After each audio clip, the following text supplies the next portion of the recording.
warahmatullahi wabarakatuh.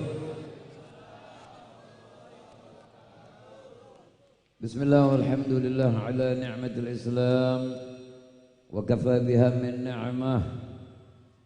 Wassalatu wassalam ala sayyidina Rasulillah Sayyidina Muhammad bin Abdullah al-mab'uts li jami'in nas huda wa rahmah wa ala alihi at-tayyibin at-tahirin wa ashabihi wa tabi'ihim bi ihsan ila yaumiddin, amma ba'du. Qala Allah azza wa jalla Qul in kuntum tuhibbuna Allah fattabi'uni yuhibbukum Allah wa yaghfir lakum dhunubakum. Wa qala Rasulullah sallallahu alaihi wa alihi wa sallama khayyirtu baina syafa'ah wa baina yadkhula syatra ummatil jannah fakhtartu syafa'ah li'annaha a'ammu wa akfa. Ala tarawna lil muttaqin la bal lil muznibin walil khata'in walil mutalawwisin.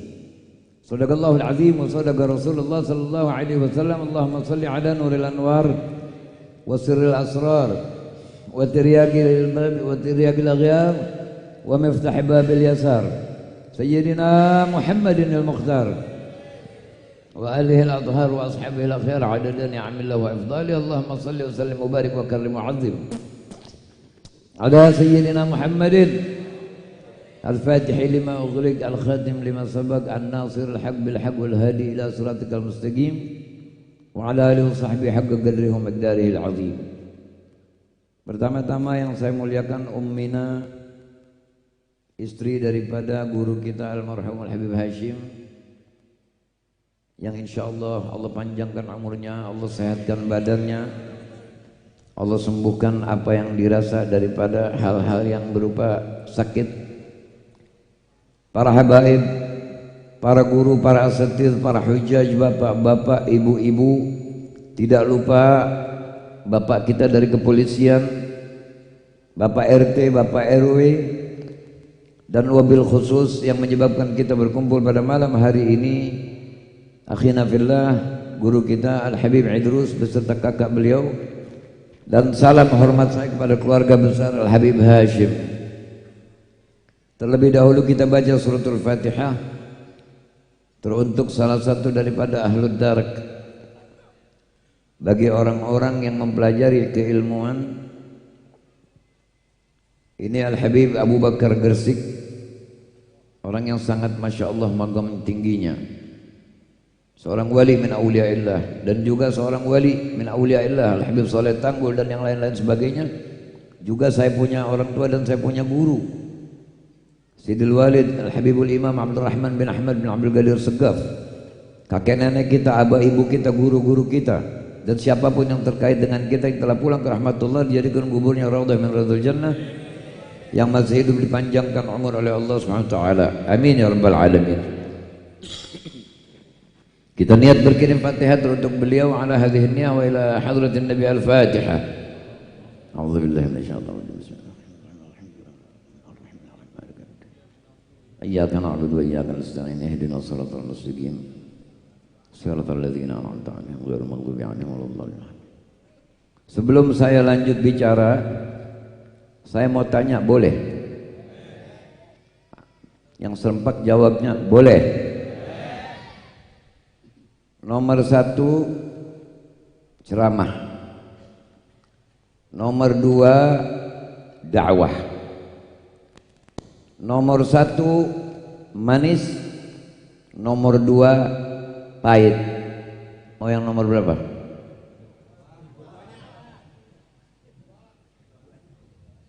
Saya ulangi sekali lagi, jangan sampai kita jadi orang munafik ada di tempat maulid. Nomor 1 ceramah manis, nomor 2 dakwah pahit. Mau yang nomor berapa? Nomor 2, betul? Betul? Kalau pilih yang nomor 2 yang pahit, insya Allah jaminannya obat. Pulang dari sini nih, yang bautnya masih agak kurang kenceng nih di otaknya nih, insya Allah jadi kenceng. Yang merengut-merengut insya Allah terakhir datang ke majelis maulid.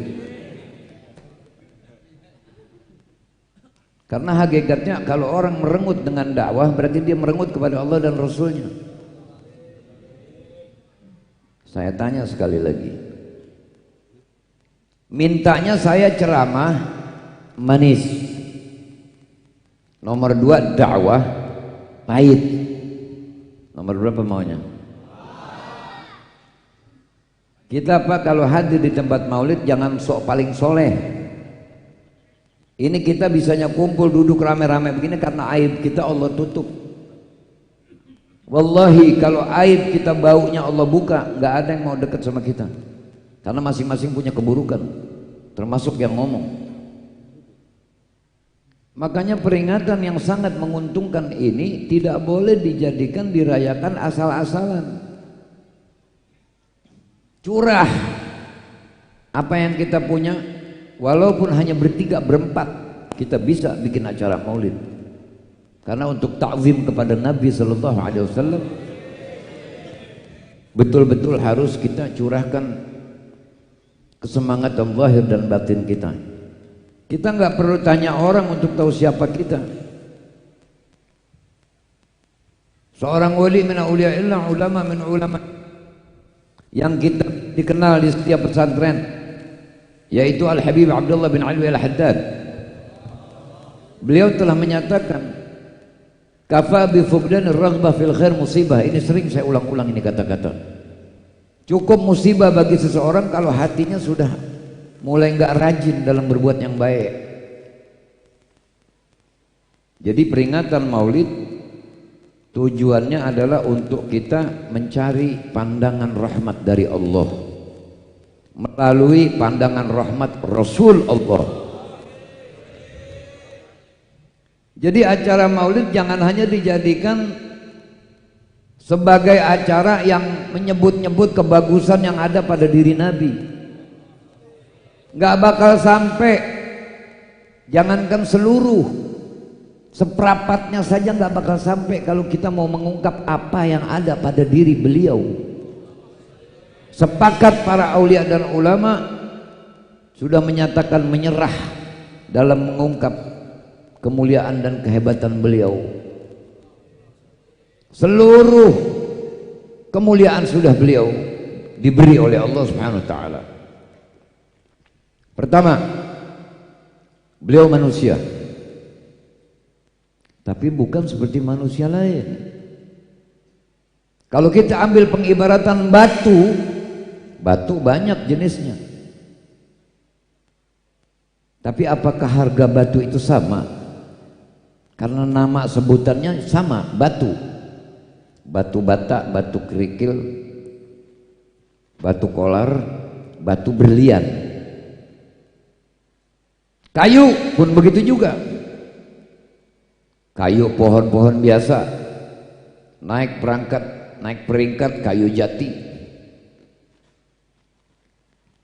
Tapi semahal apapun kayu jati, tetap belinya cara kibik. Beda dengan kayu gahru, belinya cara kilo. Kayu gahru pun tidak semua kayu gahru itu harganya mahal. Yang mahal yang paling super, sebutannya kayu, tapi bukan seperti kayu-kayu yang lain. Nah ini manusia di zaman sekarang, karena cara berpikirnya udah rusak, mikirnya semau-maunya, hidup nggak punya imam, imamnya syahwat, yang selalu ngajakin yang enak-enak. Makanya ibadat yang paling gak enak adalah puasa, karena ibadat yang menahan nafsu dan syahwat hanya puasa. Pantas kalau dalam hadis qudsi Allah menyatakan as-saumu li wa ana ajzi bihi. Bukan as-salah li wa ana ajzi biha, tidak. Wal hajj li wa ana ajzi bihi, enggak. Waz zakah li wa ana ajzi biha, enggak. As-shaum li wa ana ajzi bihi, puasa karena aku, maka aku yang akan memberikan balasan. Sampai di kitab-kitab para ulama saleh tidak ada yang tahu balasan Allah untuk orang yang berpuasa.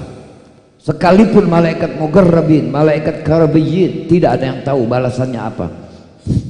Ada rahasia apa di puasa? Ternyata pertama, dalam satu ayat dinyatakan wa nahan nafsa 'anil hawa fa innal jannah hiyal ma'wa. Yang menyebabkan orang bisa masuk surga adalah mengendalikan hawa dan nafsu. Nafsu bergairah dalam mengerjakan yang baik-baik, nafsu yang baik. Tapi nafsu kebanyakan mengajak manusia berpikir pintas, takut susah, sampai berani nabrak agama. Kalau orang pikirannya sudah sakit,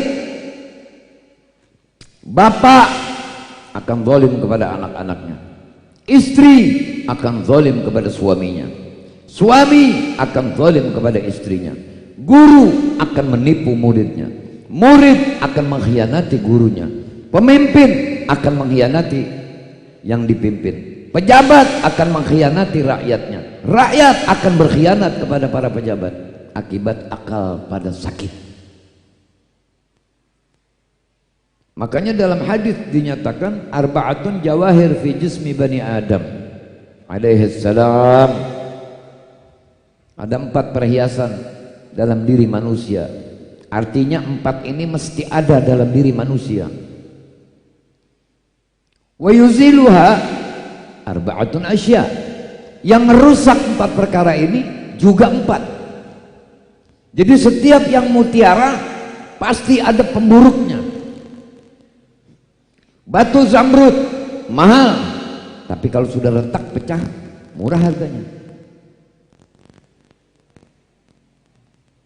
Mobil mewah, kalau sudah kejedot puun murah. Apa dia? Permata yang mesti ada dalam diri manusia yang pertama-tama al-aqlu, akal. Akal yang sudah pasti harus yang sehat. Kalau orang akalnya sehat, pasti dia bakal berusaha seia sekata kepada Allah. Apa yang Allah suka, walau aku tidak suka, aku harus berusaha untuk melakukannya. Jujur, jangan bohong. Bohong di pasar aja dosa, apalagi di tempat maulid. Tidur sama tahajud enakan mana? Jangan bohong. Nah itu bagus, jujur namanya.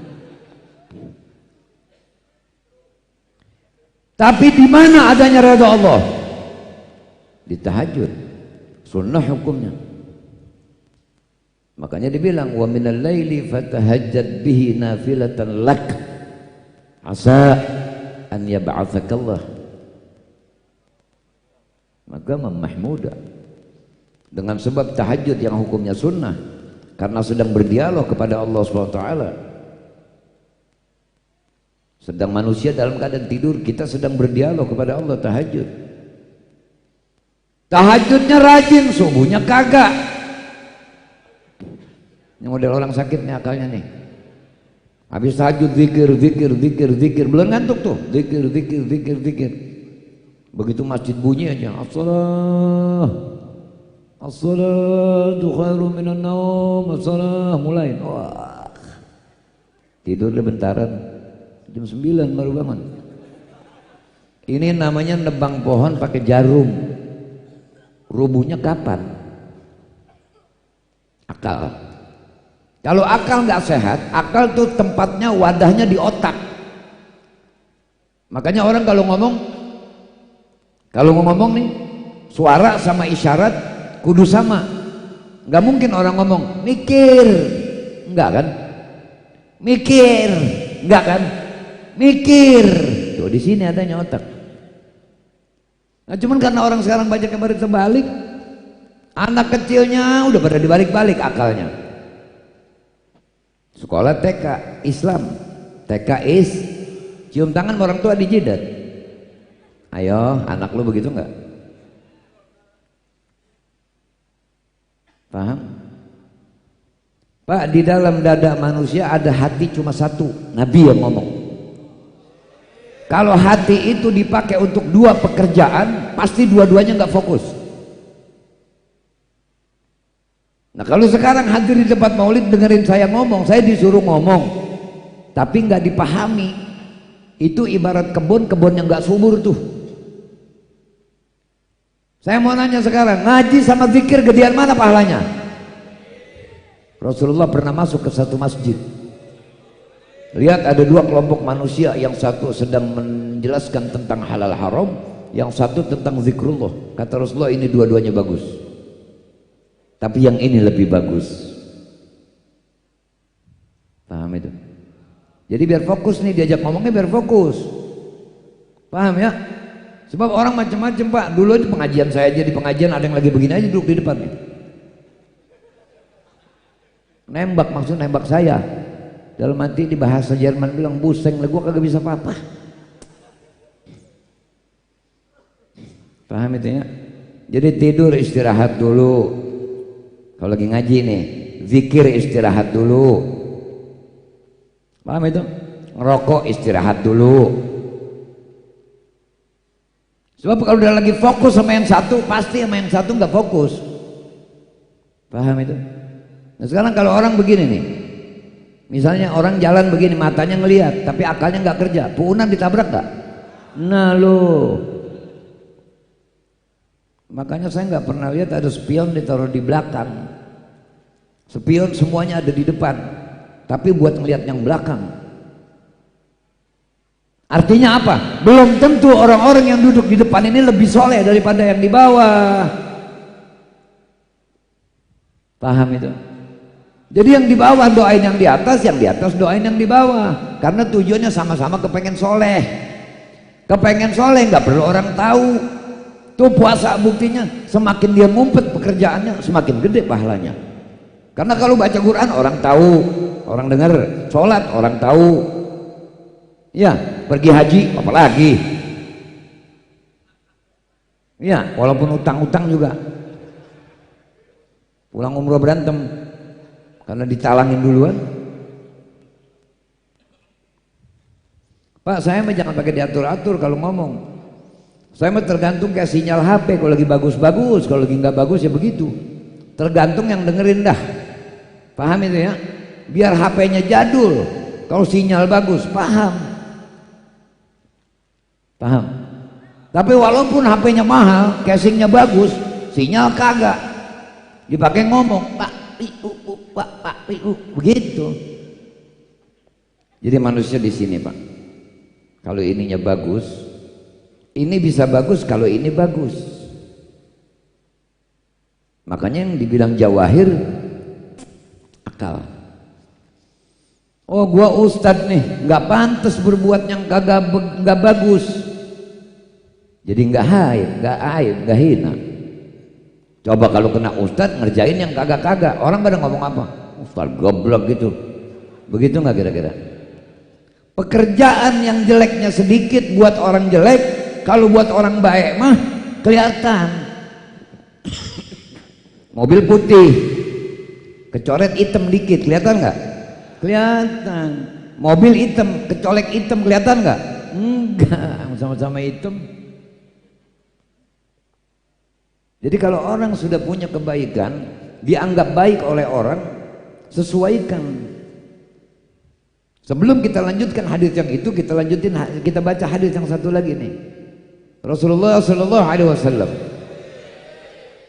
Pokoknya mulut jangan coba-coba nggak terbuka ya, sholawat. Karena sholawat nggak diperiksa lagi, udah mau anak siapa kek. Yang Allah pandang, yang Allah perhatikan, nama siapa yang lewat di lidah itu. Kata Nabi Sallallahu Alaihi Wasallam, unzur ma yu'jibu udhunaka an yaqula lakal qawm idza qumta min indihim fa'tihi. Perhatikan komentar orang tentang dirimu. Kalau komentar itu mengenakan hatimu, kau dianggap baik, kau dianggap bagus, datangi kebaikan dan kebagusan itu. Kenapa? Karena manusia khalifatullah fil ard. Semoga betul-betul dianggap baik, betul-betul baik. Jangan sampai orang sudah menganggap baik ternyata enggak baik. Pantas kalau orang yang sudah dianggap baik tetapi tidak baik, azabnya sangat berat. Mana dia buktinya? Asyaddun nas azaban yaumal qiyamah man yurin nas anna fihi khairan wala khairan fi. Azab yang paling berat akan Allah timpakan kepada seseorang yang dipandang baik oleh orang padahal tidak ada kebaikan padanya. Kenapa? Karena semuanya serba riya. Udah deh, penghalang tuh banyak untuk kita jadi soleh. Fir'aun udah mati, Namrud udah mati, Abraha mati, Korun mati. Semuanya tuh yang di Quran tuh yang jelek-jelek pada tuh udah pada mati. Tapi yang nyebabin mereka jelek belum dimatiin sama Allah. Siapa? Iblis. Karena yang digodain masih banyak calonnya. Makanya hidup ini dijadikan sebagai lahan ujian. Bismillahirrahmanirrahim. Tabarakalladzi biyadihil mulku wa huwa ala kulli syai'in qadir. Alladzi khalaqal mauta wal hayat liyabluwakum ayyukum ahsanu. Kalau sekarang jadi orang baik, capek orang baik. Susah, nggak boleh melalui jalan mengatasi masalah tanpa masalah, nggak boleh. Paham itu? Gua nggak nyebut. Babnya ada 3 huruf, tapi dahsyat powernya. Apa? ITE.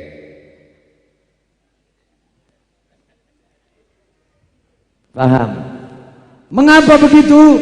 Karena orang jujur udah hampir pada nggak ada. Habis bagaimana kita nggak mau pakai duit bank keliling? Misalnya nih, yang kaya-kaya pada pelit, dibalikin sama yang kaya. Bukan yang kaya pada pelit, yang miskinnya kalau minjem kagak pernah ganti. Emang nasibnya tuh sertifikat kudu jadiin anggunan.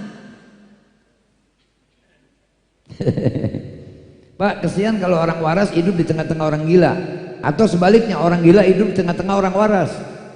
Kalau orang waras hidup di tengah-tengah orang gila, bisa menghindar. Tapi kalau kena orang gila hidup di tengah-tengah orang waras, dikepung yang waras.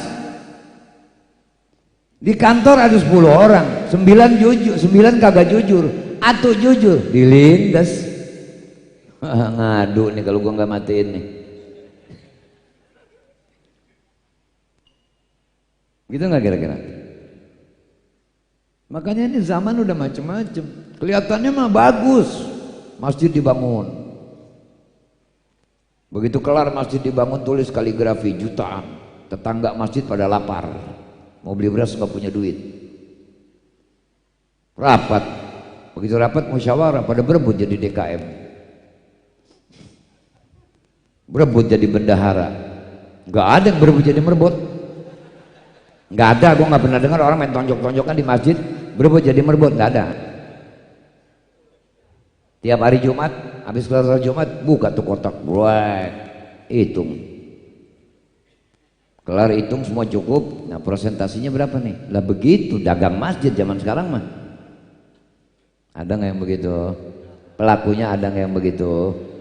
Ntar toto ada orang susah nih, merasa dirinya terhormat, ngomong-ngomong gua pakai dulu tuh duit masjid sini.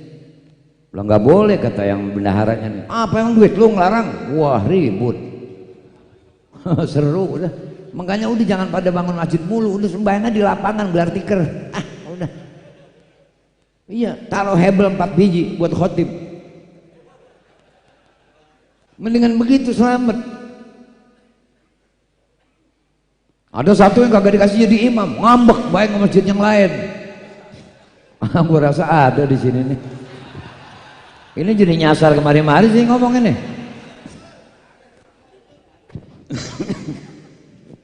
Saya nurutin nggak datang mah nggak datang, kan emang lagi batuk-batuk. Cuman ini panitia emang nyeksa nih Habib Idrus nih. Cuman nyeksa dalam baik sih. Ya. Jadi perhatiin tuh omongan orang tentang kita. Jadi kalau lagi dicela orang jangan marah. Makanya saya mah nggak marah dibilang ya aman, nggak marah saya mah. Emang Habib oknumnya juga ada. Ada nggak? Ada nggak? Cuman herannya tuh yang selalu ngedapetin yang begitu-begitu yang emang bakal kepleset.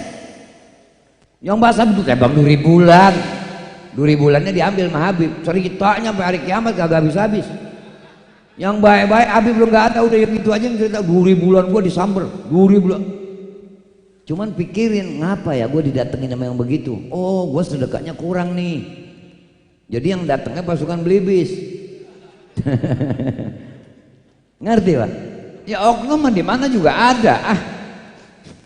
Ada oknum di mana juga. Di Habib ada. Ya, di kantor, di pejabat, di polisi, di TNI, di kiai, ada semua namanya oknum. Cuman ngapa jadi sebab oknum 1, 2 semuanya jadi jelek? Berarti nih orang matanya udah akalnya udah nggak punya mata nih orang nih, main sapu bersih aja udah. Makanya kalau mau belajar bersihin hati, belajarnya sama tukang martabak telur. Tukang martabak telur kalau beli telur biar telur berdarah-darah, kalau keker bagus dibeli. Kulit luar mah gampang dicuci sih. Begitu enggak? Wah bagus lu sampai mengkilap nih telur. Tembuhuk. Casingnya doang bagus. Ya, duit anak yatim dimakan. Gitu. Kawin sama janda ngeret. Paham ya? Udah janji nomor 2 soalnya. Mau merengut pulang. Pak, kita kalau diobatin nama orang, kalau emang tangan lagi kesleo, datang ke tukang urut, minta diurut, jangan pakai mesin, jangan sakit ya. Itu tukang urut bisa balikin omongan, ini minyak lu ngurutin gua dah. Paham? Yang namanya mau didandanin memang kudu nggak enak. Kalau yang namanya nasihat memang kudu pahit.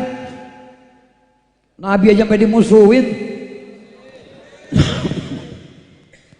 Coba saya mau tanya, kapan orang jahiliyah mulai benci sama Nabi? Kapan? Sebelum Nabi diutus jadi Rasul nggak benci mereka kepada Nabi. Malah mereka yang memberikan julukan Al-Amin kepada Nabi SAW. Orang jujur. Sampai ribut mau meletakkan Hajar Aswad, nunggu Nabi SAW. Begitu mulai Nabi terima risalah, ngelarang keburukan mereka, baru di situ Nabi dibilang orang gak waras. Dibilang tukang sihir. Jadi hidupnya mah sekampung. Sayyidina Abu Bakar sekampung sama Nabi sallallahu alaihi wasallam. Abu Jahal sekampung juga. Cuman mana yang ke surga, mana yang ke neraka. Jadi persoalan kita terhadap kebaikan bukan berarti kalau kita sudah ngerjain kebaikan kita tuh pasti baik. Ntar dulu, lihat niatnya. Niatul mu'min khairun min amali. Kembali ke hadis yang pertama. Kalau ada orang komentar kita nih bagus, kita baik, buktikan bahwa kita benar seperti apa yang diduga. Wanzuril ladzi takrahu an yaqula lakal qaum idza qumta min indihim fajtanibhu. Perhatikan pula omongan orang yang gak enak tentang dirimu. Kalau kau sudah mendengar, jangan kau lakukan itu. Jauhi perbuatan yang membuat orang tidak suka. Bukan ngadat. Ceramahnya gua mulu dipukulin lah, gua tahu kagak siapa lu. Ini elu-elunya sama oknum ya. Yang kagak usah, nggak kena elu mah jangan pakai merengut. Kalau merengut berarti ngunjukin diri. Saya, oh elu, gua kira siapa.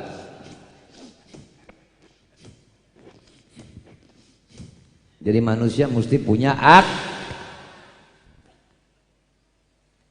Jangan bikin maulid, Pak. Kalau cuma mau nyari ketawa doang mah jangan bikin maulid, jangan. Maulid bukan tempat nyari ketawa. Maulid tempat untuk atau sebagai sarana untuk menjalankan perintah Allah dan Rasulnya. Assalamualaikum warahmatullahi wabarakatuh.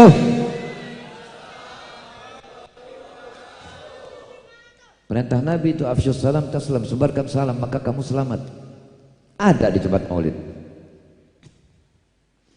Akrimu duyufakum, hormati tamu kalian. Habis maulid dikasih makan. Kalau diundang datang, kita datang. Jadi nggak sadar bahwa maulid itu sebetulnya laksana kendaraan. Ibarat mobil tuh di terminal Bekasi, cukup teriak sekali doang, gadung, gadung, gadung, gadung, gadung, gitu. Pulau Gadung maksudnya. Nah tinggal mikir. Kalau pakai nanya begini, lewat Keranji nggak kira-kira ya? Ah ini oblak tuh nih, oblak udah ini otaknya udah kalau begitu mah. Lah kita lagi ngomong nasihat merengut, bocah. Pak kita punya anak laki, kalau udah pada waktunya kita sunatin nggak? Disakiti bukan tuh? Disakiti, tapi tujuannya ngikutin syariat. Jadi walaupun pembicaraan ini terasa sakit oleh yang mendengar, itu betul-betul dipahami, oh ini berarti kesadaran datangnya dari Allah Ta'ala. Sebab omongan ini gue jadi diundang untuk sadar, untuk insaf. Kenapa? Karena kalau hidup di dunia, walau bini cakep, yang begitu kita mati, bini iseng sama kita Pak. Sebaliknya, bini mati, nyari lagi Pak. Begitu enggak? Jadi yang benar mana Nabi SAW. Mana buktinya? Hadis di muqaddimah yang saya baca, khuyyirtu baina syafa'ah wa baina an yadkhula ummatil jannah wa syatra ummatil jannah. Aku diberi pilihan oleh Allah Ta'ala dua. Satu, Allah jamin separuh daripada umatku masuk surga. Yang kedua, aku diberikan kebebasan untuk memberikan syafaat kepada umatku. Fakhtartu syafa'ah, maka ku pilih agar aku mendapatkan izin untuk memberi syafaat. Maksud Nabi apa?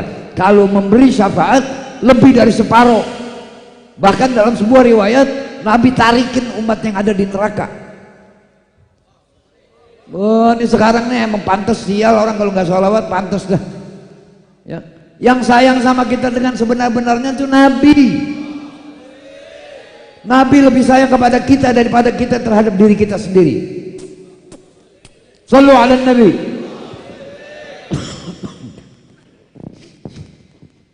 Sampai aku lebih memilih dapat memberikan syafaat. Datang rombongan manusia, merasa Nabi Allah Adam sebagai Abul Bashar, bapaknya manusia. Angkat tangan Nabi Adam, nafsi-nafsi. Karena aku pun harus mempertanggungjawabkan hal-hal yang perlu ku pertanggungjawabkan kepada Allah. Artinya tidak punya mandat untuk menolong siapapun. Datang kepada Nabi Nuh, begitu juga. Datang kepada Nabi Ibrahim, begitu juga. Datang kepada nabi-nabi semua. Tapi begitu manusia berbondong-bondong mau menuju Rasulullah SAW, belum sempat mereka berkata apa-apa, Rasulullah SAW sudah berkata, ummati ummati analaha analaha, sini sini wahai umatku, ku tolong engkau. Fasajadtu ra'si fi ardil mahsyar, ku sujudkan kepalaku di bumi mahsyar, hatta yaqulullah li irfa' ra'sak ya Muhammad sal tu'ta, angkat kepalamu ya Muhammad, mintalah pasti ku gabulkan.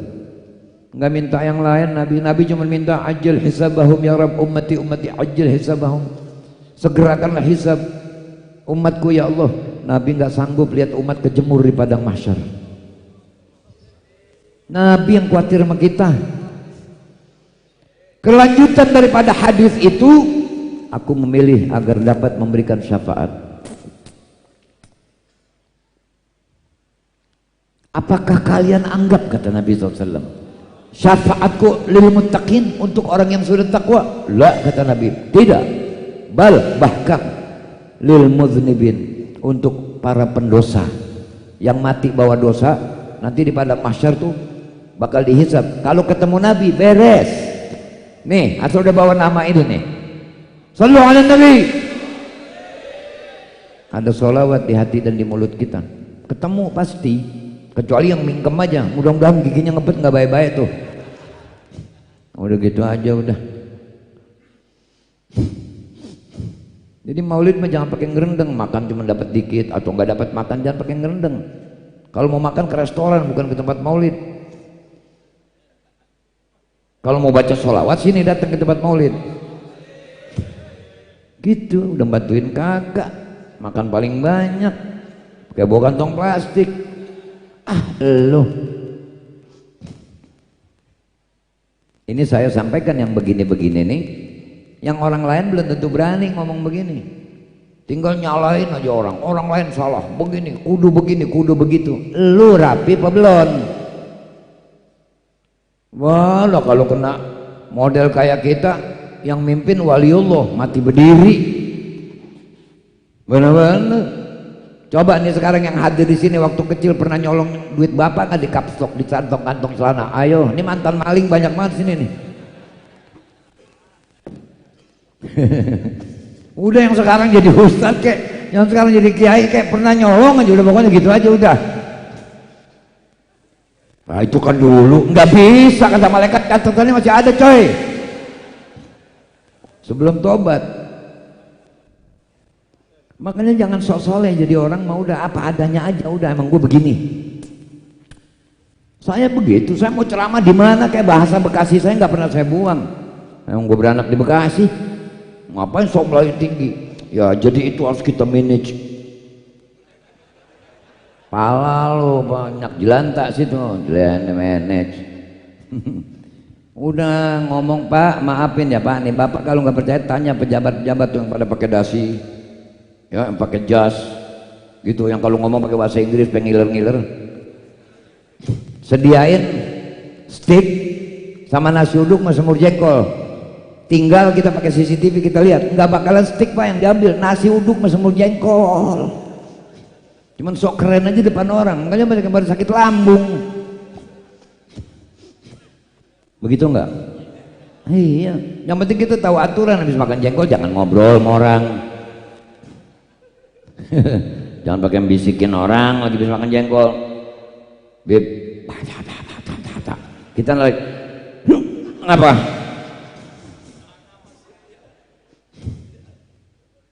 Iya. Jangan sok soleh. Rumah saya samping masjid, kadang-kadang masuk neraka duluan.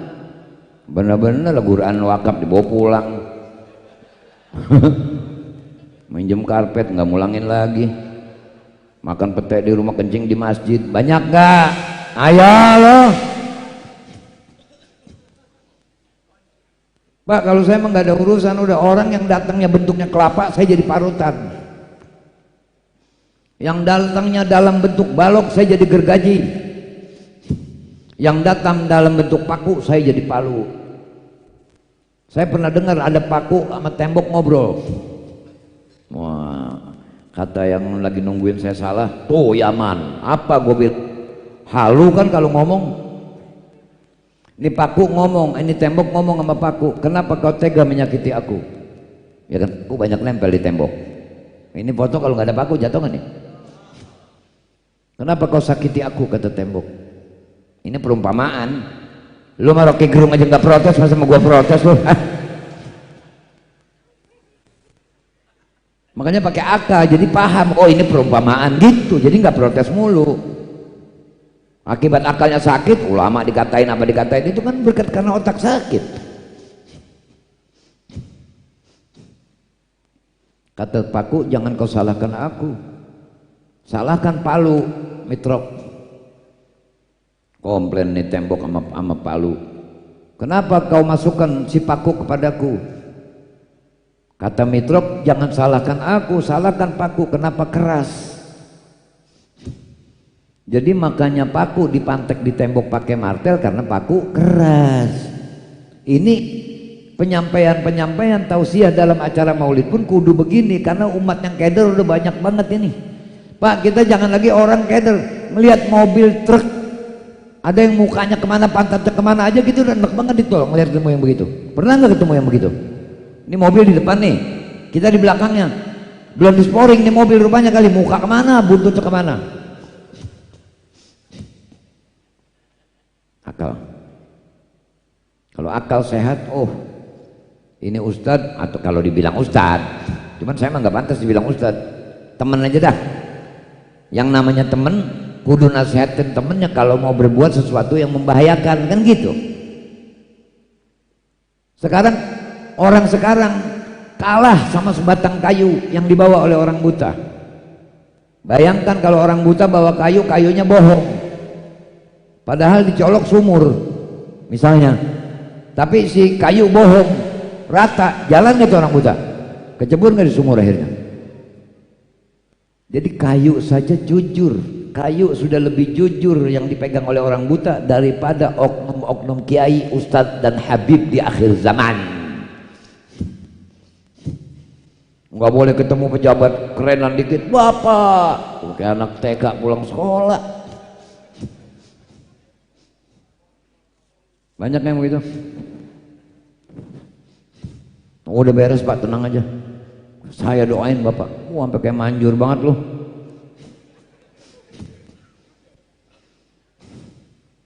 Iya, kita kalau punya teman pejabat mesti kita nasehatin. Selama ente punya jabatan, jadikanlah poin-poin buat nolong akhirat ente nanti.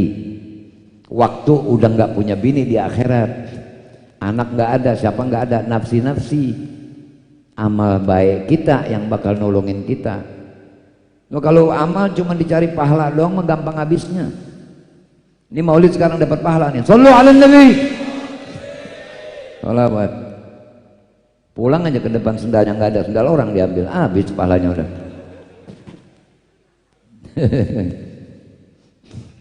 Makanya cari pemahaman dalam setiap majelis, jangan cari pahala. Majelis ilmu buat nyari ilmu, bukan buat nyari pahala. Kalau masalah pahala, malaikat nggak usah diajarin, Nabi nggak usah dipuji-puji terus, tapi ikutin. Nabi kalau minum tangan apa? Minum tangan kanan. Nabi kalau makan pakai tangan apa? Makan pakai tangan kanan. Nabi masuk masjid kaki mana? Masuk ke masjid kaki kanan. Keluarnya kaki mana? Keluar, ikutin. Begitu. Kalau buat muji Nabi udah nggak bisa, udah nggak bisa, nggak bisa. Tidak ada nabi-nabi lain yang diundang oleh Allah Ta'ala sampai kepada tujuan yang dikehendaki oleh Allah. Jangan dibilang tempat, Allah tidak bertempat. Hiduru qulubakum ya ma'syara dzawil albab. Hadirkanlah akalmu wahai orang-orang yang punya akal. Hadirkan hatimu wahai orang-orang yang punya akal. Seraplah ilmu wahai orang-orang yang punya akal. Hatta ajlu walakum araisa ma'ani ajallil ahbab. Sampai kupaparkan siapa ini Nabi sebenarnya. Al-makhsus bi asyrafil alqab. Kunyah, laqab, predikat, julukannya yang belum dipakai oleh Allah Ta'ala untuk Habib, Nabi-Nabi dan Rasul lain, yaitu Habibullah, kekasih Allah. Sabarnya, in khusima yasmut wa la yujawib. Dibentak kek, dibantah kek, nggak nyaut, diem. Nabi sabar. Di Taif ditimpuk sama batu sampai geraham patah. Malaikat Jibril turun, segeralah usap darahmu ya Rasulullah, jangan sampai jatuh ke bumi. Kalau jatuh ke bumi darahmu, bumi ini bakal hancur. Buru-buru dilap sama Nabi SAW. Malaikat penjaga gunung itu diizinkan oleh Allah untuk nawarin kepada Nabi SAW, ya Rasulullah,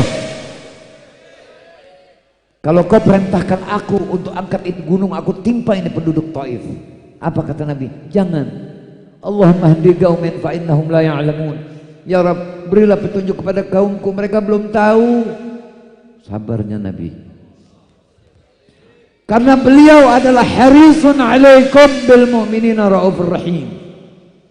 Paling serakah Nabi, paling bergairah Nabi untuk menolong orang-orang. Makanya dalam kalimat surah wadduha apa ya wadduha wa wajadaka dhallan fahada. Untuk yang lain kalimat dhal di kamus manapun artinya sesat, tapi dalam kalimat ini bukan diartikan sesat. Tapi Nabi belum mengetahui tata cara beribadat. wa wajadaka dhallan fahada. Ketika kau belum tahu tata cara mengibadati aku, kuajarkan kau. Begitu.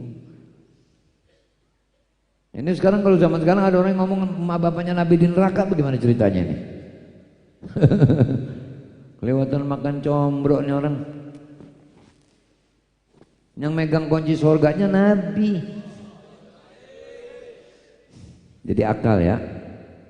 Yang kedua, waddin, agama. Karena kita muslimin, kita mesti ngomong bahwa Al-Quran yang menyatakan inna dina indallahil Islam, agama yang benar satu-satunya hanya bersyukur jadi orang Islam. Cuman jangan cuma jadi Islam doang, tingkatkan supaya jadi mukmin. Begitu. Kalau Islam antar ibadat, antar maksiat, antar taat, antar gila. Tapi kalau mukmin jaga, nggak bisa ini makruh, ini barang ini haram, ini nggak boleh. Oh ini nggak benar nih, Allah murka nih. Gitu. Tahu. Paham itu? Udah yang makruh masih belum bisa ninggalin, jangan yang haram digaduh. Paham itu? Gitu. Makanya umat Islam di mana-mana sekarang lucu kelihatannya. Orang lagi baca Quran, pada ngobrol. Padahal ayat Quran menyuruhnya apa tuh? Idza quri'al Quran fansitu wasma'u. Kalau dengar orang lagi baca, kalau dengar Quran diem dengerin. Enggak, ngobrol aja. Masjid udah kayak pasar sekarang. Tiap Jumat coba lihat, yang tua nyender, yang anak muda dandan rambut, main HP, anak kecil bercanda. Khotib ngomong makayu, usikum wa nafsi wa iya ya bitaqwallah. Iya. Makanya saya pesan yang pada ada masjid, kalau hari Jumat tuh tolong adain anak muda, anak kecil kumpulin aja, dah taruh di baskom kek. Maksudnya di satu tempat gitu. Suruh anak muda jagain. Kalau anak kecil ribut, gituin. Supaya tenang di Baitullah, sembahyang tuh enak. Orang tua bawa anak ke masjid supaya nanti jadi generasi. Memang, cuman bukan berarti orang lagi sholat lari-larian ya bocah. Sambil gledek. Duduk deket abah. Duduk nih anak diem, sholat Jumat. Nah, saya pernah acara maulid, kita ditaruh begini nih, depannya anak-anak main balon yang apa. Saya bilang saya nggak lama-lama ya. Assalamualaikum warahmatullahi wabarakatuh. Waalaikumsalam warahmatullahi wabarakatuh. Saya bangun aja pulang. Mau ngapain? Yang tua di belakang bernyender merokok. Kita diselain bocah kecil emang TK. Ini model-model sekarang. Terap akhlak Islam, terap dikit-dikit. Agama kita nih Islam, satu-satunya agama yang benar. Menurut siapa? Menurut Allah. Dan kita mesti mengimani itu. Nyembah Tuhan yang tidak ada Tuhan kecuali Dia. Jangan dibilang, wah ngomongnya nggak toleransi tuh. Lu juga ngomong begitu kan? Agama yang benar agama lu. Masa gua ngomong agama gua yang benar satu-satunya kagak boleh? Toleransi. Punya tetangga non muslim, tolongin kalau dia susah. Tapi bukan berarti akidah dijual-jual. Ya, akal yang diliputi agama, kayak gunting, maksiat sobek, haram jauhin, kayak gunting. Wal haya, rasa malu. Gak pantas saya sebagai muslim, masa saya melakukan yang begini, Nabi saya kan melarang. Dan yang keempat, amal soleh, berbuat yang baik-baik, nulungin orang mau lihat kayak enggak kayak, mau tahu kayak enggak usah ria. Paham itu? Gitu. Marah merusak akal. Ini kita lihat kan sekarang banyak orang gak berakal karena marah, nek, benci, ulama dicela, kitab dihina, karena udah marah.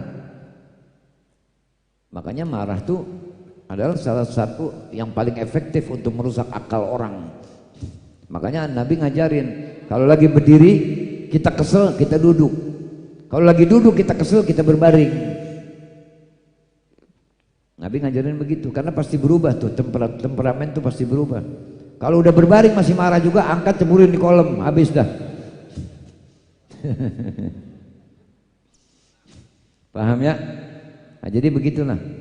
Jadi marah merusak akal, hasud merusak agama. Karena udah hasud. Kalau orang hasud makan rela matanya hilang sebelah, asal yang dihasud hilang dua-duanya. Itu orang hasud. Rela dibilang gila, yang penting yang dihasud dia serang. Biarin beda sama yang lain juga. Yang penting gua bisa tersalur benci gua sama dia. Akhirnya negara kacau, pecah belah di mana-mana. Kiai sama kiai diadu, habib sama habib diadu, ustadz sama ustadz diadu. Kan gitu. Padahal Indonesia negeri tercinta kita ini harus kita jaga. Negeri yang subur, nunjang pohon mangga aja tuh yang lagi ngengser pohon mangga tuh, juntai ketinggian kalau juntai ngengser. Ngengser tuh pohon mangga kita tunjang pakai kayu singkong, kagak niat nanam tumbuh. Hebatnya Indonesia tuh. Makanya yang mau ngerusak banyak. Makanya kita minta kepada Allah kalau memang berhak mendapat hidayah dan taufik, biar Allah kasih jadi baik tuh orang-orang jahat. Kalau emang kagak juga jadi baik, biar innalillahi aja dah. Paham itu? Oh, ini besok di YouTube rame nih, ada jempol begini, ada yang begini tuh. Biarin, gak apa-apa. Masa orang mesti cinta sama kita semua? Masa orang mau benci sama kita semua? Kita ke pasar aja beli macam-macam. Ada yang belanja anu, ada yang belanja anu, ada yang belanja anu, kan gitu ya. Nah ini ibaratnya majelis taklim tuh begitu. Ada yang mencari sadar di majelis, ada yang mencari zikir di majelis, ada yang mencari keinsafan di majelis. Cuma seragamkan hati. Niat boleh macam-macam, tapi hati kudu seragam. Sama-sama hormat kepada Nabi Muhammad.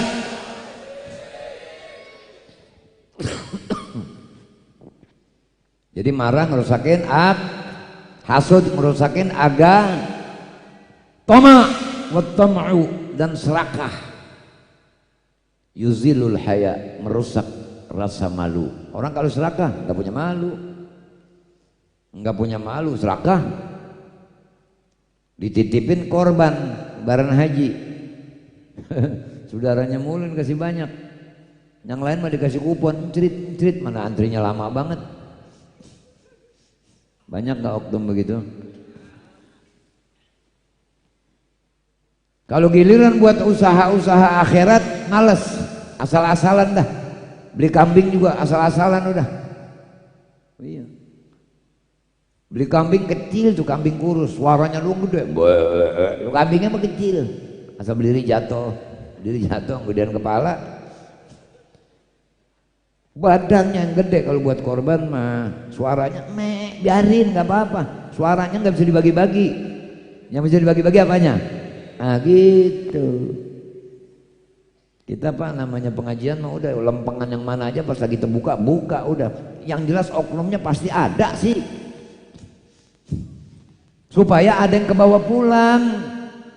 Lo kalau ceramah cuma cekakak-cekikik doang, ceramah ketawa-ketawa,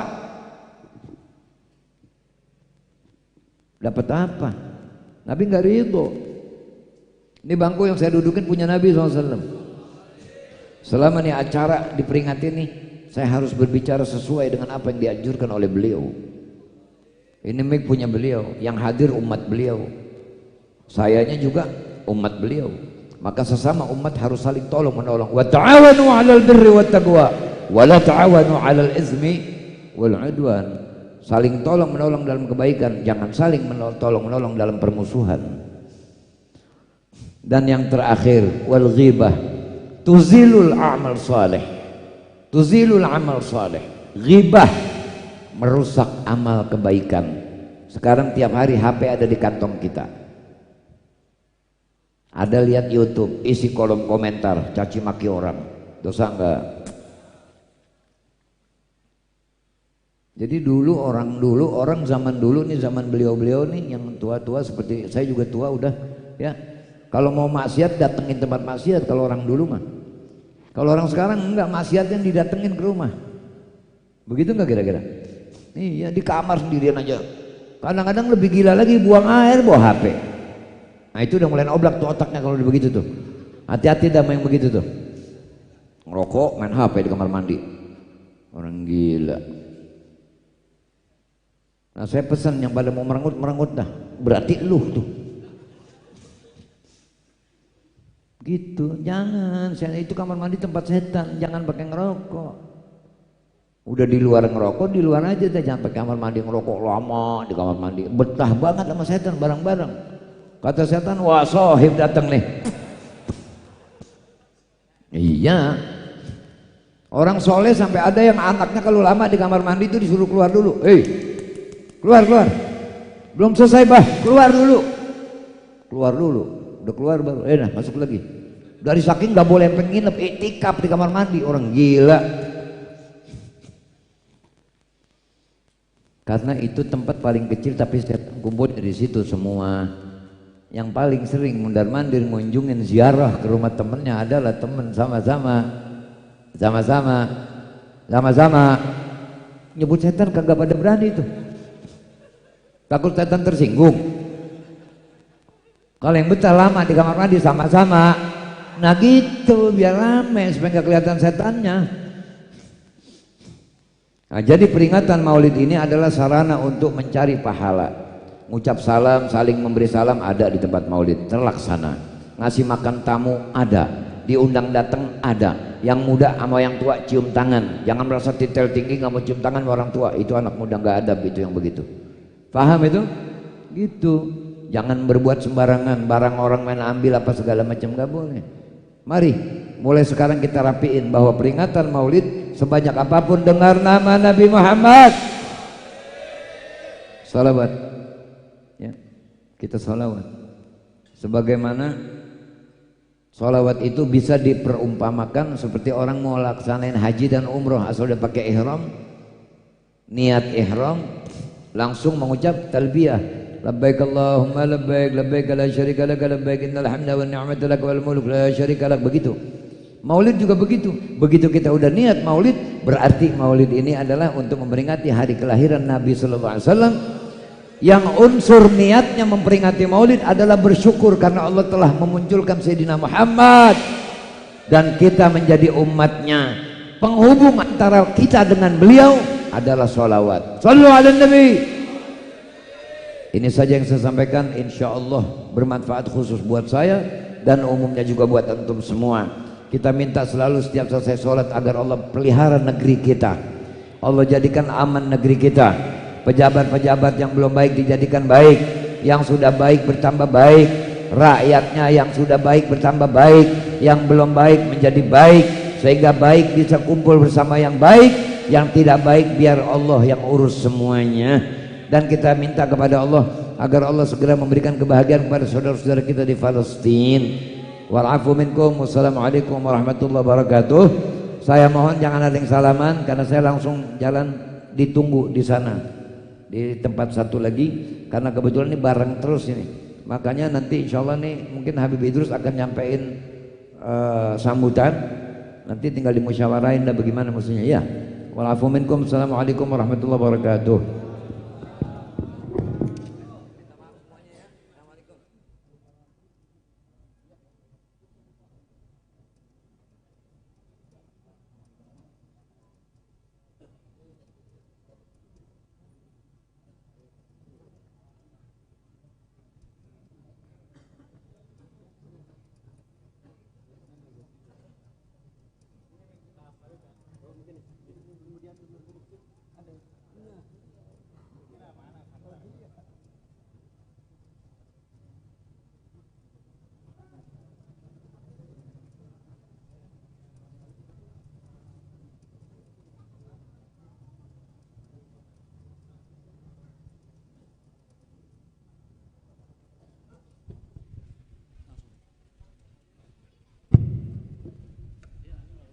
Jazakumullah. Kami ucapkan kepada Al-Habib Ahmad bin Saleh Al-Attas yang baru saja menyampaikan tausiahnya, mau'izatul hasanahnya dan pelajaran-pelajarannya buat kita semua. Mudah-mudahan apa-apa yang beliau sampaikan dapat kita aplikasikan dalam kehidupan kita sehari-hari, dan kita ucapkan selamat jalan kepada beliau karena beliau akan menghadiri acara selanjutnya. Semoga Allah Subhanahu wa taala beri keselamatan di dalam perjalanan beliau. Amin ya rabbal alamin. Ahlan wa sahlan wa marhaban. kami ucapkan selamat datang kepada Al-Ustadz Muhammad Ibn Sayyidil Walid Al-Habib Alwi Al-Haddad yang baru saja sampai di majlis kita. Dan langsung saja kita dengarkan tausiah yang selanjutnya atau mau'izatul hasanah yang selanjutnya, pelajaran-pelajaran yang selanjutnya Pak insyaallah akan disampaikan oleh beliau kepada Sayyidil Al-Habib Muhammad Ibn Sayyidil Walid Al-Habib Alwi Al-Haddad wa ilaihi falyatafaddal mashkura. Sallu ala Muhammad.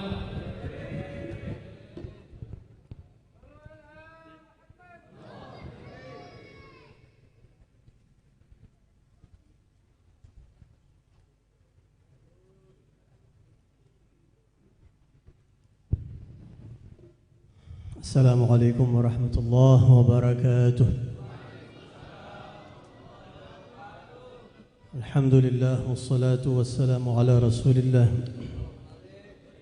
Sayyidina wa maulana Muhammad bin Abdullah wa ala alihi wa sahbihi wa man nasarahu wa walah. Wa la hawla wa la quwwata illa billah. Amma ba'd, faqala azza min qail fi muhkami kitabihi وهو أصدق القائلين واعلموا أن فيكم رسول الله.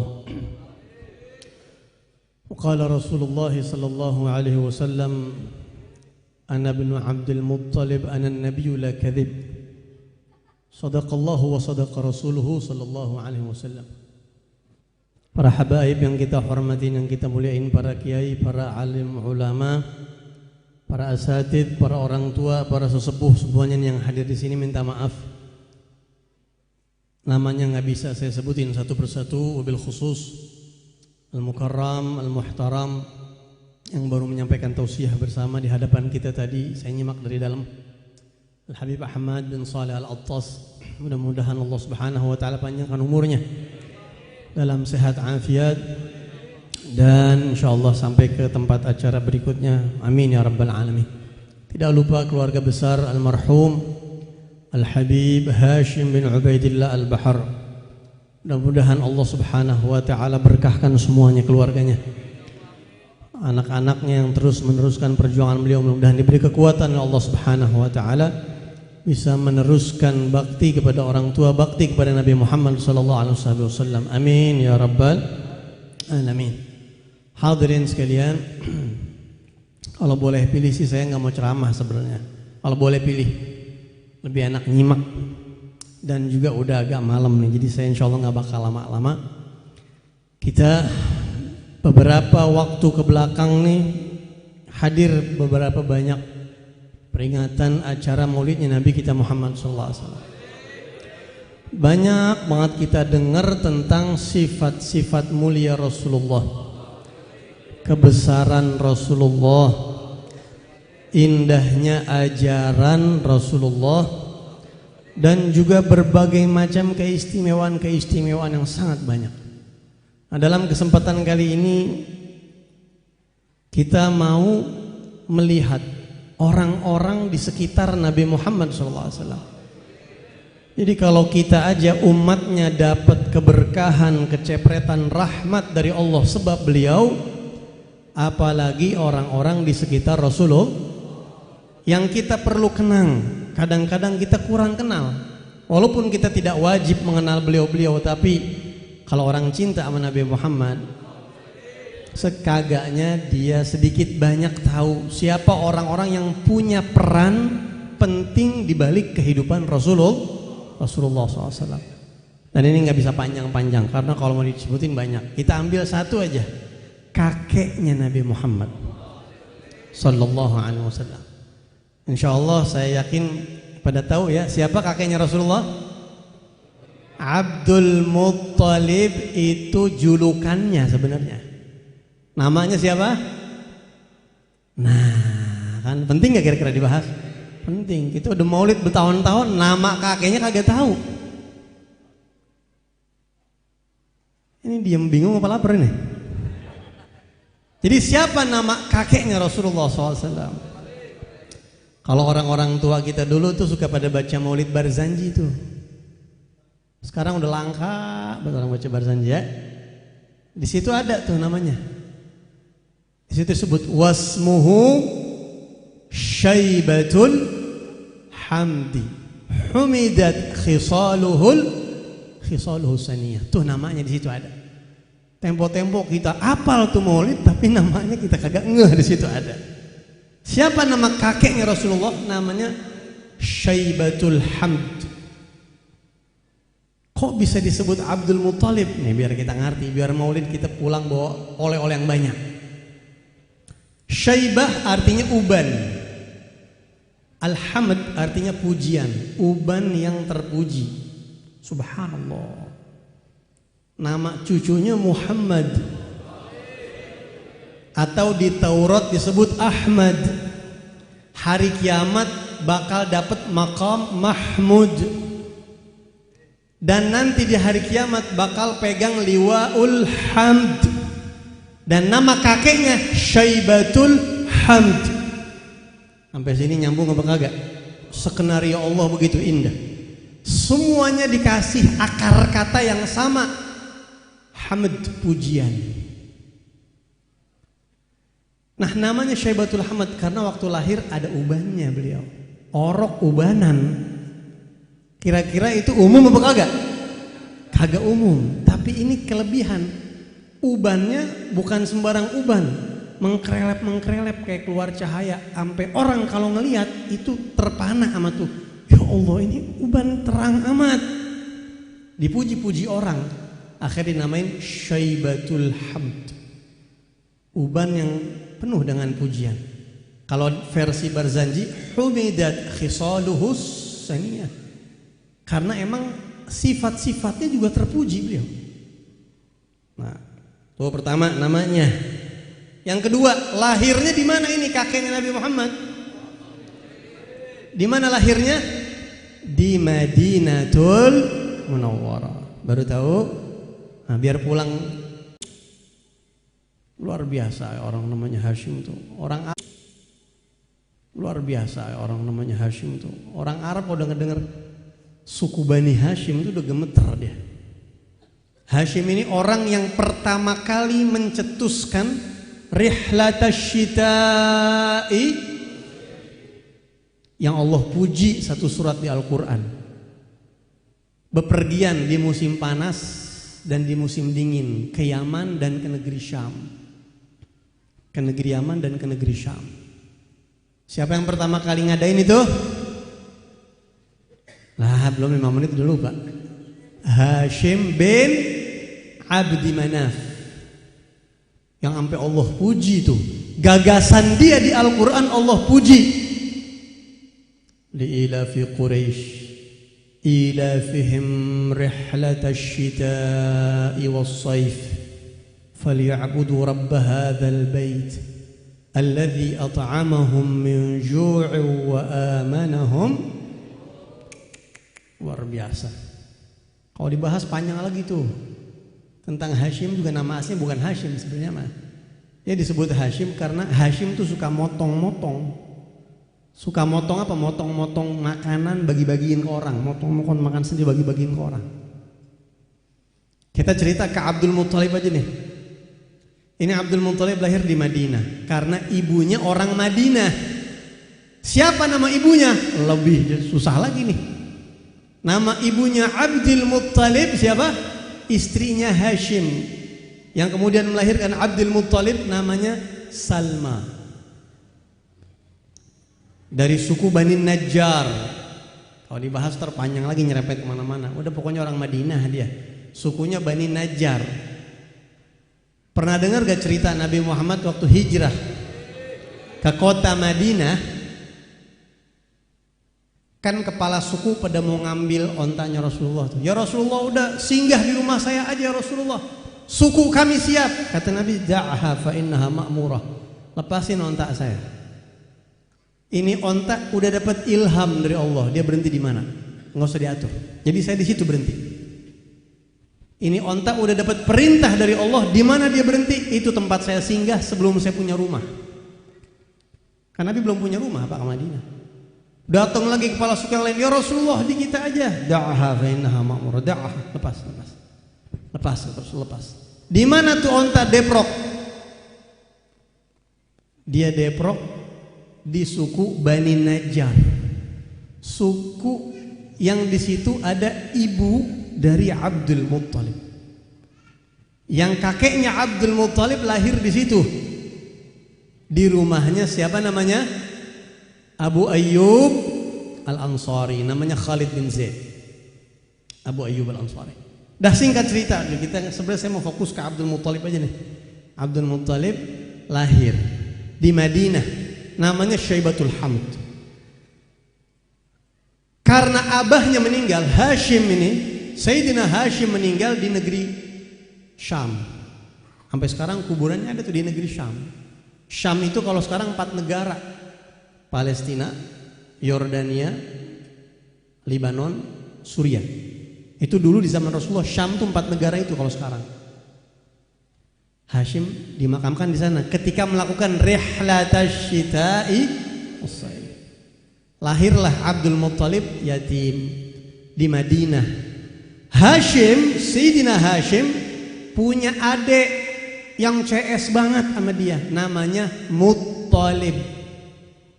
Siapa namanya? Muttalib. Ini kakeknya, engkongnya Imam Syafi'i.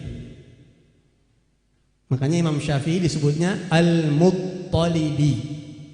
Kalau Nabi Muhammad Al-Hashimi, keturunannya Hashim. Kalau Imam Syafi'i Al-Muttalibi, keturunannya Muttalib. Jadi Hashim sama Muttalib adik kakak. Di situ nasab Nabi sama nasab Imam Syafi'i ketemu nasabnya. Di Abdi Manaf. Hashim bin Abdi Manaf, Muttalib bin Abdi Manaf. Muttalib dari Mekah nyamperin ponakan yang yatim di Madinah. Dia bilang, abah kamu di Mekah itu tokoh, Hashim bin Abdi Manaf. Sekarang kamu harus ikut ke sono. Dibawa ke Mekah tuh sama mamangnya. Sampai di Mekah, orang Mekah kagak pada tahu kalau Sayyidina Hashim ini punya anak di Madinah. Udah gitu nih anak botok banget. Ngerti masih botok ya? Ganteng banget nih anak. Orang Mekah kagak tahu. Akhirnya begitu Muttalib bawa nih anak, orang pada nanya, ono siapa no Muttalib dibawa ono? Muttalib bawa siapa ono? Ada Abdul. Oh itu budaknya dia kayaknya mah itu. Abdul Muttalib. Ada lagi yang siapa itu budaknya? Ma ahsana wajha Abdul Muttalib. Itu Muttalib budaknya boto amat itu. Siapa ono? Abdul Muttalib, budaknya Muttalib, budak Muttalib, hambanya Muttalib. Orang dulu kan masih ada perbudakan, dikirain hambanya. Padahal itu ponakan. Sampai gini hari kenal kakeknya namanya Abdul Muttalib. Sampai sini ngerti. Sebenarnya mengaji nggak usah banyak-banyak pak, segitu itu pulang makan pulang dah udah. Nggak usah banyak-banyak, kalau kebanyakan takutnya gumuh ntar saya. Tapi ada satu lagi yang istimewa dari beliau. Apa istimewanya? Istimewanya ini biar tahu siapa itu Abdul Muttalib. Abdul Muttalib ini, jadi bapak-bapak hadirin sekalian dan ibu-ibu, sumur Zam-Zam itu dulu di zaman Nabi Ismail kan ada sumur Zam-Zam. Setelah berapa waktu kemudian itu sumur Zam-Zam ditutup, tertimbun. Dulu Mekah sempat dikuasai oleh satu suku. Walhasil ada gejolak politik, pergolakan politik. Lah di Indonesia kemarin bagaimana? Pintu tol aja sekarang pakai terpal doang pak, diselipi. Kalau bapak-bapak dari Selipi mau masuk ke pintu tol Cawang tuh MT Haryono, hancur, jadi hilang udah. Kan kadang-kadang waktu merubah segalanya begitu ya. Nah sumur Zam-Zam itu dulu sempat ketutup dan orang-orang Mekah cuma tahu ceritanya doang. Dulu katanya di sini ada sumur Zam-Zam, nggak tahu belah mana. Gitu. Siapa yang pertama kali ngebuka itu sumur? Sampai gini hari kita orang Kaliabang bisa minum air Zam-Zam. Abdul Muttalib. Abdul Muttalib lah orang yang pertama kali menggali sumur Zam-Zam setelah sebelumnya itu tertutup bertahun-tahun yang sangat lama. Gimana ceritanya itu dia bisa ngebuka beliau? Ceritanya gimana? Ada yang masih mimpi, ngasih mimpi? Bukan. Ada yang ngasih tahu? Bukan, tapi lewat mimpi. Lewat apa pak? Mimpi. Buka kitab sejarah manapun, ini mimpi. Abdul Muttalib lagi di dekat Ka'bah. Sidna Abdul Muttalib tahu ada suara mimpi. Mimpi ada suaranya tapi nggak ada rupanya. Ihfiril madnunah. Gali tuh madnunah, digali madnunah. Dia bingung, madnunah suruh gali, apaan madnunah itu ya? Yang kedua kali mimpi lagi. Ihfiril thayyibah. Gali itu thayyibah. Dia bingung, bangun tidur, apa maksudnya itu? Yang ketiga kali baru ihfir zamzam. La tazif wa la tudham. Tasqil hajij al-a'zam atau la yazif wa la yazif wa la yudham yasqil hajij al-a'zam dan seterusnya. Cukup panjang begitu. Galilah sumur Zamzam. Itu sumur airnya kagak bakal kering. Dan gak bakal dicela orang karena terus orang-orang haji jutaan miliaran bisa minum dari air itu nantinya. Letaknya di sini, tandanya ini dan seterusnya. Bangun tidur, pulang ke rumahnya. Waktu itu beliau masih punya anak baru satu, namanya Harith. Makanya beliau juluk kunyahnya Abul Harith. Ya Harith, ya Abah, keluar. Ambil cangkul. Mau ngapain Mbak? Udah ikut Abah, kita gali sumur. Aslinya kan kagak jauh Pak dari Ka'bah, tuh sumur Zamzam dekat. Nanti kalau umroh tanya sama orang sono, belah mana itu sumur Zamzam? Nggak nyampe ke itu, kelihatan deket begitu. Dulu kan nggak kayak sekarang. Digali, singkat cerita keluar air. Kalau mau ceritain ditentang dulu panjang dah. Intinya keluar kita sekarang bisa minum air Zamzam. Berkat siapa itu? Jasanya besar apa kagak? Siapa beliau? Kakeknya Nabi Muhammad. Terpuji apa kagak itu? Terpuji. Satu lagi.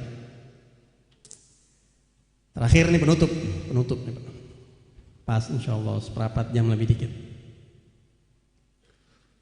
Abroha, kenal Abroha? Kenalan di mana? Abroha itu yang mau ngancurin Ka'bah. Abroha. Ceritanya panjang lah. Intinya dia udah mau ngancurin Ka'bah. Terus dia nyamperin Mekah. Nah, sebelum eksekusi ngancurin Ka'bah, ini ada penjarahan terlebih dahulu. Jadi harta orang Mekah dijarah-jarahin tuh Pak. Salah satu korbannya kakeknya Nabi Muhammad tuh Abdul Muttalib. Ontaknya dijarah sebanyak 200 ekor. Nah, tinggal dikali tuh Pak. Kambingnya 200 ekor, duit banget itu. Nah kalau ontak 200 ekor. Kalau satu ekornya tuh harganya taruh dah 40 juta misalnya. Kali aja 200 berapa tuh?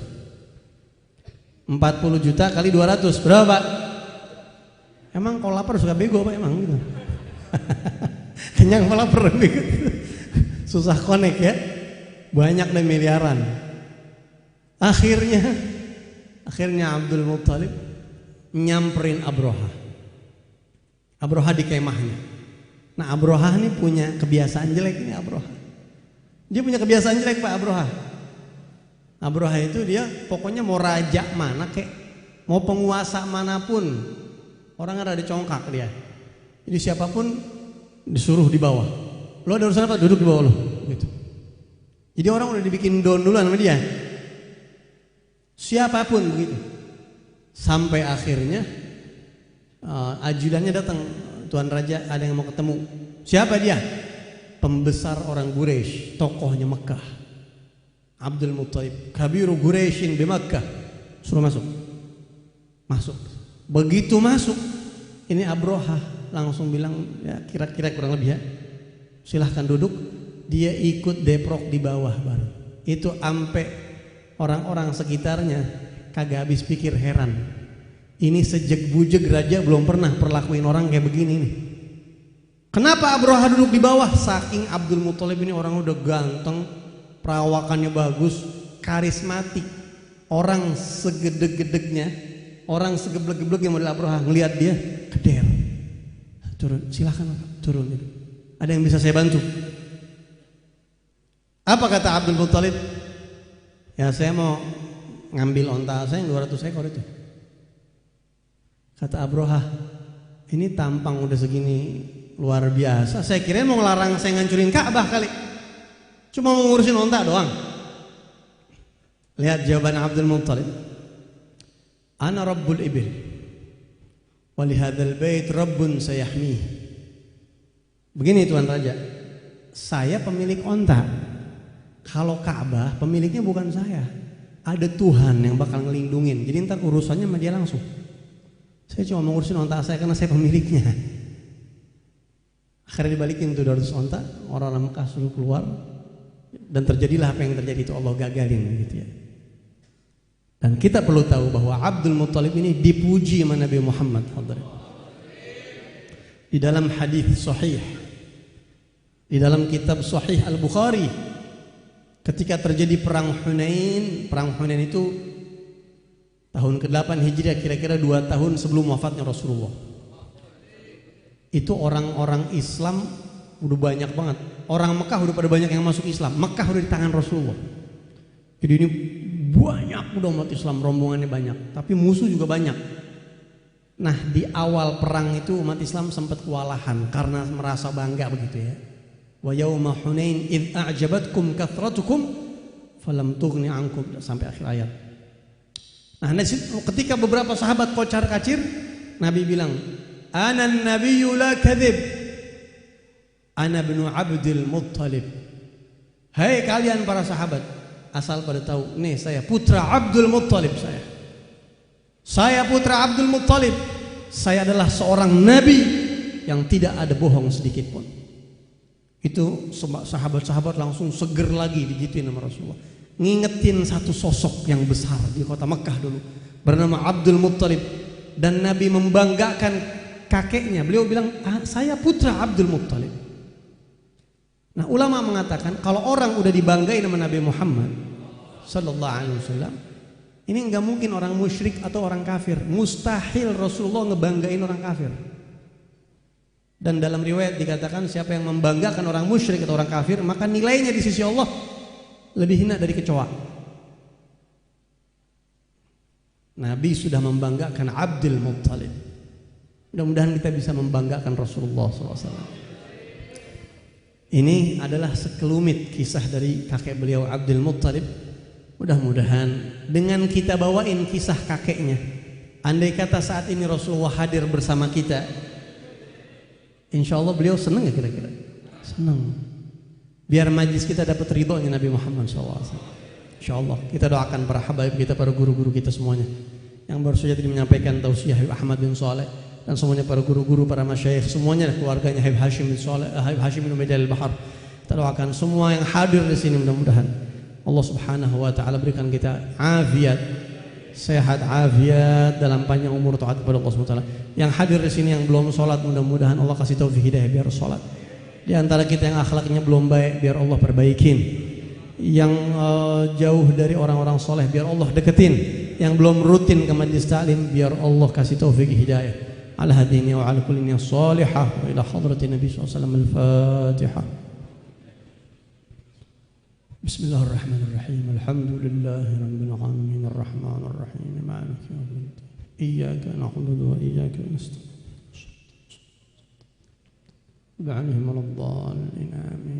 Ini yang bisa saya sampaikan. Minta maaf kalau ada salah-salah kata, ada kekurangan dan khilafan, itu kebodohan dan kealfaan saya. Mudah-mudahan manfaatnya. Hadani Allah wa iyyakum ajma'in.